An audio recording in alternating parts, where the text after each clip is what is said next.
देवा, तू पाठीशी असतास म्हणून गुरुकुलमाच्या सगळ्या ऍडमिशन फुल झालेल्या असतात बघ. खरंच थँक्यू हा, थँक्यू. पिल्लू, तू देवाचे आभार मानतोय, चांगली गोष्ट आहे. पण अजून एक ऍडमिशन बाकी आहे. तेवढं झालं की आपली बॅच फुल होईल. आई, ते एक ऍडमिशन स्पेशल असतं बघ. मला माहितीये तू कोणाबद्दल बोलतोयस. तू हुशार असतेस बघ आई. तू ऐकला नाहीस का ओवीचा आवाज? खरं सांगा, तुला आवडला की नाही? हा, खरं सांगू,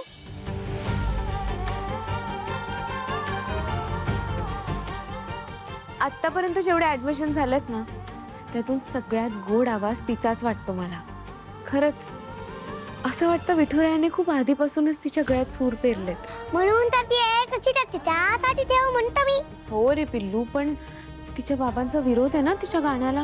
विरोध तर आहे बघ, पण आपण जाऊत ना त्यांना समजवायला.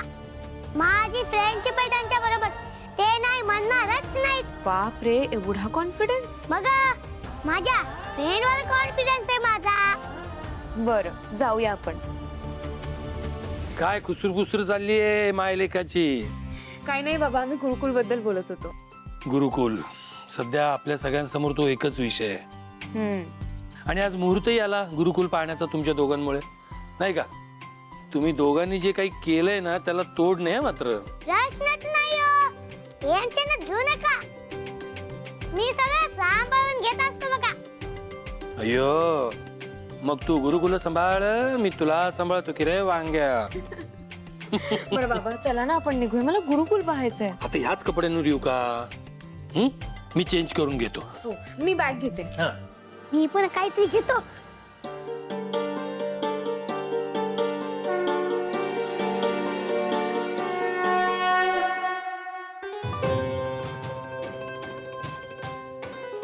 काकू, आपण बरोबर ठिकाणी आलोय ना? इथे नक्की गाणं शिकवतात ना? हो बाळा, पण असं का वाटतंय तुला? ते बघ, तिथे तानपूर आहे, इथे नक्कीच गाणं शिकवत असतील.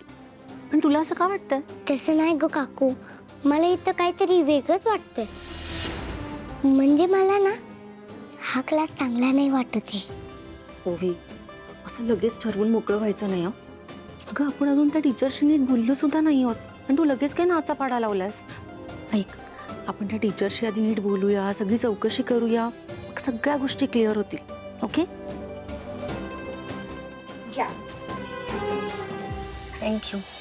बाळा, तुला खरंच काही नकोय ना? नको मॅडम, थँक्यू. बरं.